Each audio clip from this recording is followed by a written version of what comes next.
munaasabadani casharafta ahayd ayaa habeenkii xalay ka dhacday hotel Abco ee magaalada Burco waxaana ka soo qayb galay wasiiru dawlaha wasaaradda waxbarashada Soomaaliland Maxamed Xaaji Aadan Cilmi barsaab ku xigeenka gobolka Togdheer Maxamed Diiriye Xayd maayir ku xigeenka degmada Burco Maxamed Xasan Jaamac Xoday qaar kamid ah xildhibaanada golaha deegaanka degmada Burco mas'uuliyiintani kala duwan ee ka soo qayb galay madashani ayaa xildhibaan Ismaaciil ku qaabilay hadal soo dhaweeyna waxaana ay ugu xog warameen baahiyaha arrimaha bulshada ee gobolka Togdheer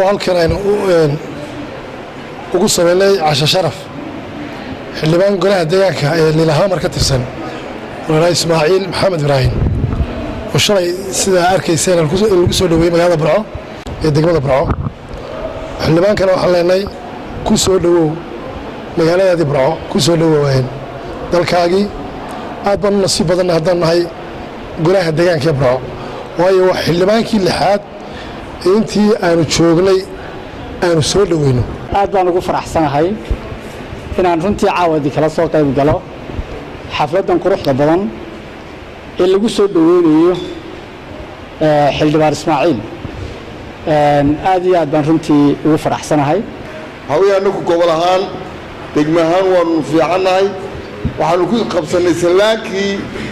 horumarinta ee gobolka iyo degmada meel dhaxaan maraynaa qolihiina maqan intiinu baa maqan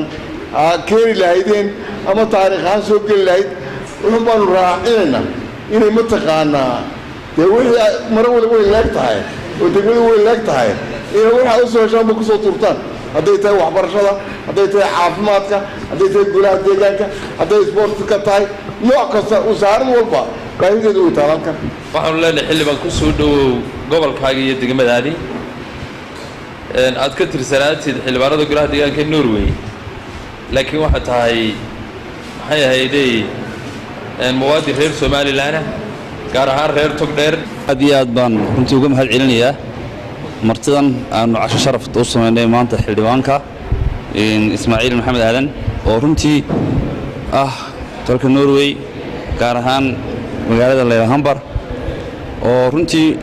dhigayga caawa oo runtii nagu soo booqday inaanu ku soo dhaweyno gobolkaygii degmadayadii caawa waxaanu casho sharaftan ku soo dhaweynaynaa konsular Ismaaciil oo aanu leenahay ku soo dhawow gurigaagii hooyo waxaanu ku haynaa qalbi furan gacmo furan iyo soo dhaweyn ballaaran munaasabadani casho sharafta ahayd ayaa waxa soo gabagabeeyay xildhibaan Maxamed Ibraahim oo golaha deegaanka uga mahadnaqay casho sharaftani ay u sameeyeen waxaan uga mahadnaqayaa casho sharaftan ay ballaaran ay ugu qaabileen golaha deegaanka Burco waxaan si roobad wadankaagii qabo hod soo indhaindhee 2 bilood oo fasaxan ku maqannahay 2 bilood bal wad hadhow waxaad ula soo noqoto bal haduu wadankii tag soo indhaindhee la soo kulan baahiyaha ka jira golaha deegaanka Burco cusbitaalka meelaha waxbarashada bal wixii gobolka soo indhaindhee oo baahiyaha soo aruurso kadibna aad wadanka iyo jaaliyadaheena wadankaad kula noqotid Aadan Cabdikariin Maxamuud Aadan Garasho telefishinka caalamiga SBC magaalada Burco.